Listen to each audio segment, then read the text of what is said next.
उनको बीजेपी को रोकना है तो उनको बहन जी को नेता मानना पड़ेगा। बहन जी अगर अकेले भी लड़ेंगी तो 50 सीटें उनकी एक तरफा उत्तर प्रदेश में आनी है, ये तय है। इस देश के अंदर लड़ाई होगी मनुवाद बनाम बहुजन। भारत की नई संसद में पहला दलित प्रधानमंत्री बनना है, बिल्कुल साफ हो गया है। तो दोस्तों, इस समय मैं दिल्ली में मौजूद हूं और दिल्ली की सियासी तपिश बढ़ चुकी है क्योंकि बसपा सुप्रीमो दिल्ली में डेरा डाल चुकी हैं। यहां से लगातार वो बैठकें कर रही हैं, हर गतिविधि पर नजर बनाए हुए हैं क्योंकि सत्ता की चाबी इस बार बहुजन समाज को मिलने वाली है।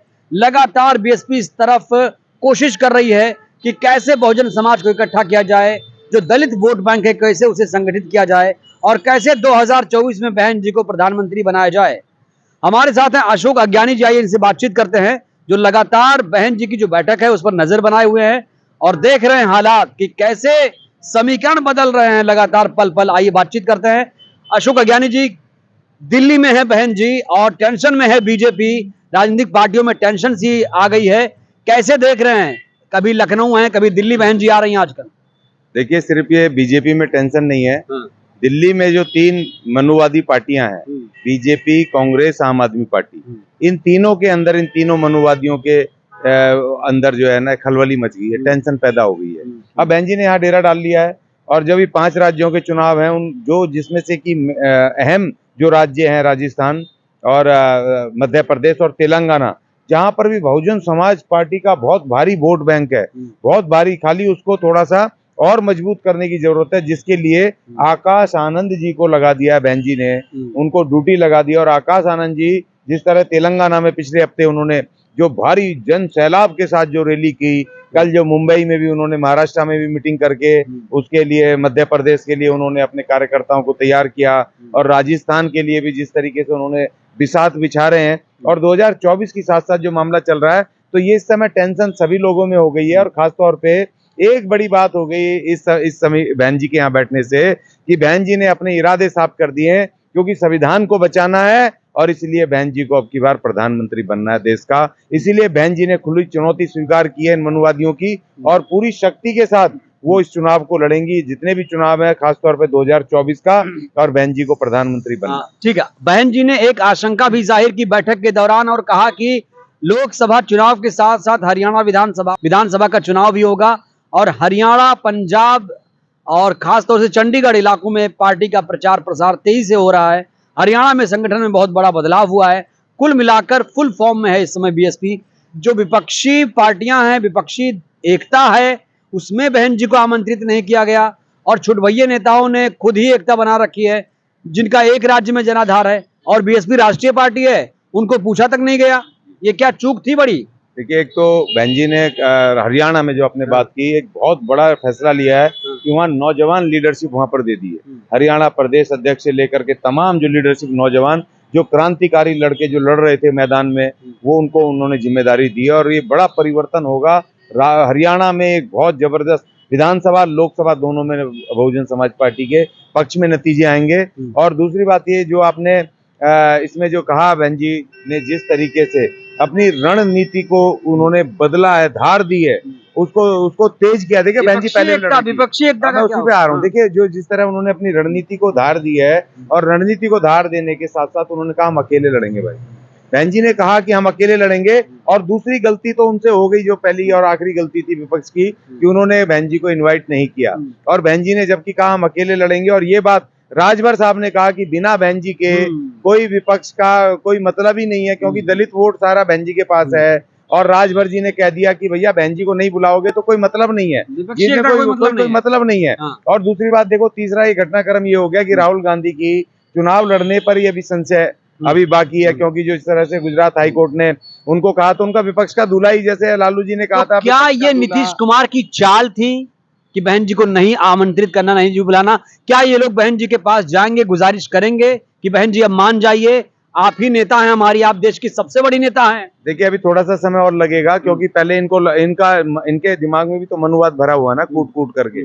आप भले ही इनको ओबीसी के नेता बोल लो या कुछ कह लो, उसमें भी लाला जी भी गए थे दिल्ली से, उसमें भी वहां से ममता बनर्जी भी आई थी, वहां मराठे भी आए थे, वहां तमाम ये सब आए थे। इसमें खाली ओबीसी थोड़ी है, और भी बहुत सारे लोग हैं, तो उनके दिमाग में वो किसी दलित की लीडरशिप को कैसे स्वीकार करेंगे जब तक डंडे नहीं पड़ेंगे। अब डंडे पड़ने शुरू हो गए ना, शरद पवार की पार्टी टूट गई, अजीत पवार जी आ गए वहां पर उनके उप मुख्यमंत्री बनने, और अभी शिवसेना पहले ही टूट गई, और अभी ये सुना है कि नीतीश कुमार जी की अपनी पार्टी के लाले पड़े हुए हैं, क्योंकि भ्रष्टाचारी तो बहुत है ना वहां पर, ईडी और सीबीआई इनके पास है। और दूसरा अभी समाजवादी पार्टी को भी अभी नुकसान होने के संकेत आ गए कि उसमें भी वहां पर भी उनको नोटिस पहुंच रहे हैं। अब बची केवल एक बहन मायावती, क्योंकि जिनके ऊपर ना तो कोई अभी केस बचा है, और ना ही ये उनको अभी इस दौरान ये एक कागज का टुकड़ा भी बहन जी को नहीं भेज सकते, क्योंकि एकदम से माहौल एकदम से पलट जाएगा और बहन जी के पक्ष में सारा माहौल खड़ा हो जाएगा। ये कोई रिस्क नहीं ले सकते इस समय बहन जी।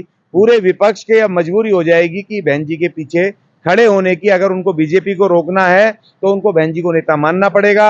और देखिए वो गठबंधन भी बहन जी के नेतृत्व में चलेगा। एक मजी हुई खिलाड़ी, उन्होंने पहले ही कह दिया था भाई हम अकेले लड़ेंगे, क्योंकि उनको पता था क्योंकि ये विपक्ष का कोई मतलब नहीं है। और ये जैसे, क्योंकि देखिए नीतीश कुमार जी बीजेपी के साथ बहुत बार सरकार बना चुके हैं।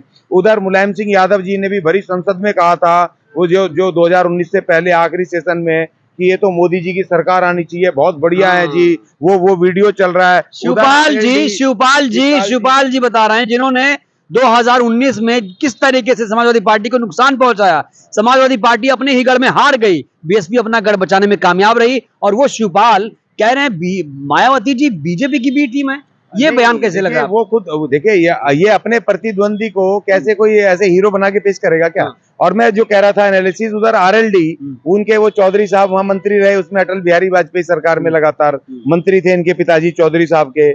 और उधर शिवसेना बीजेपी के साथ रही हमेशा से, उधर नीतीश कुमार जी। तो ये बहन जी को पहले पता था ये तो बीजेपी के खिलाड़ी हैं सारे के सारे, और ये कभी भी टूट सकते हैं, और सारे भ्रष्टाचारी हैं।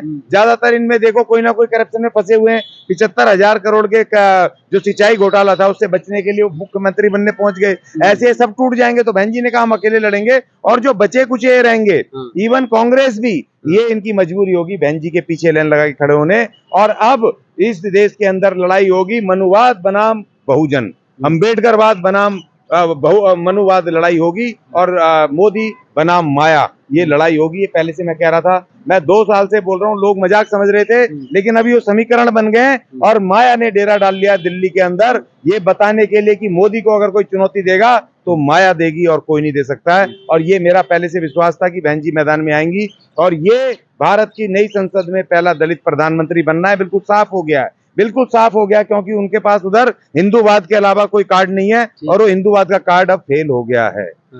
लेकिन दिल्ली का रास्ता उत्तर प्रदेश से जाएगा। यूपी में जो जीतेगा वही दिल्ली की गद्दी पर राज करेगा। क्या होगा यूपी में? देखिए बहन जी जीत रही है, बहुत सख्ती से जीत रही है। राजभर जी आए और महान दल के वो नेता तमाम लोग, वो तो कह रहे हैं बहन जी गाली भी देगी, तो तब भी पोस्टर लगा रहे हैं कि हम बहन जी के साथ हैं। इस तरह से अपने आप समीकरण बदल रहे हैं। मुस्लिम एक तरफ से, उनके जिस तरह से SC ST OBC लामबंद हो रहे हैं, बहन जी के पीछे मुस्लिम एक तरफा वोट आएगा। और इस बार कम से कम 6 से 7% ब्राह्मण वोट भी आना है। जिस तरह पटना में आपने देखा ना, ब्राह्मणों ने किस तरह से समर्थन किया, बहुजन समाज पार्टी का जो कैडर हुआ उसको किस तरीके से उन्होंने समर्थन किया है। वो एक ये है कि 6 से 7% वोट इस बार उत्तर प्रदेश का ब्राह्मणों का अब बीएसपी को आना है, बीएसपी की झोली में आना है।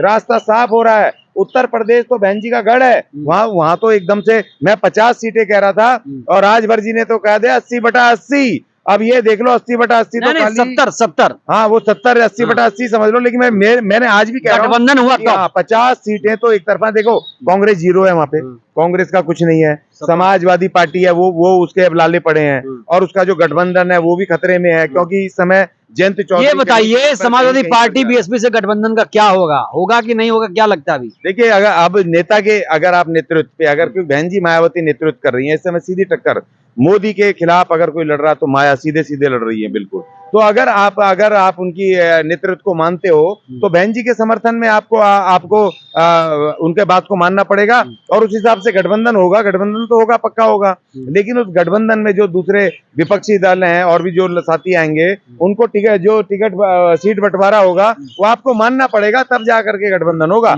ऐसा नहीं है, आप देखो 5 सीट भी बड़ी मुश्किल से बहन जी के उसमें जीत पाए। एक चीज मैं यहाँ नोट करूंगा, एक चीज दर्शकों को बताना चाहूंगा कि जो समाजवादी पार्टी का जो वोटर जो है, वो ट्रांसफरेबल नहीं है, यानी उसके जो वोट हैं गठबंधन के बाद भी वहीं जाते हैं जहां जाना चाहिए। लेकिन बीएसपी के जो वोटर हैं ट्रांसफरेबल हैं।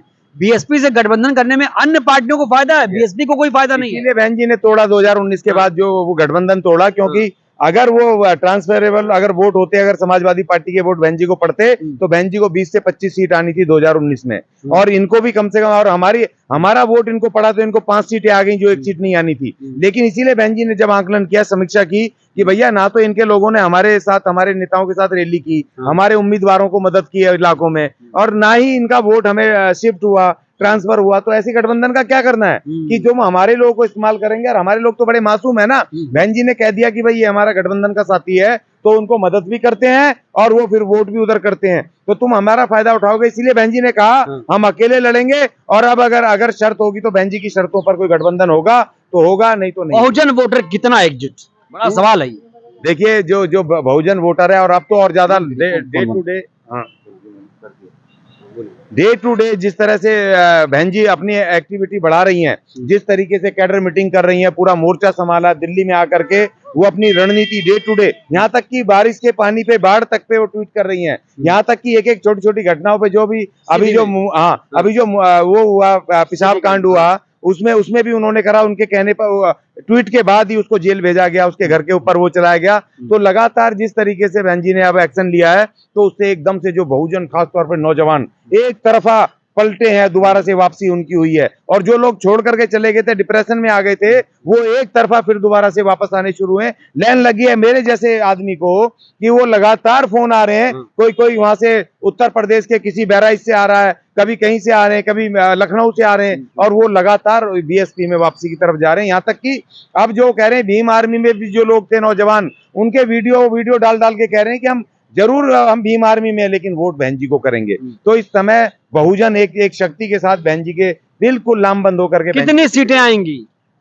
देखिए मेरा आकलन पहले से था 50 सीटें उत्तर प्रदेश में आएंगी। बहुजन समाज पार्टी को अपनी बल पे, और गठबंधन हुआ तो जैसे राजभर जी ने किया है 70 से 80 के आंकड़े को भी पार कर सकते हैं। लेकिन बहन जी अगर अकेले भी लड़ेंगी तो 50 सीटें उनकी एक तरफा उत्तर प्रदेश में आनी है, ये तय है बिल्कुल। तो बिल्कुल ये अज्ञानी जी का आकलन है, 50 सीटें उत्तर प्रदेश में बहन जी को मिलेंगी। बहरहाल दोस्तों, इस वीडियो में इतना ही।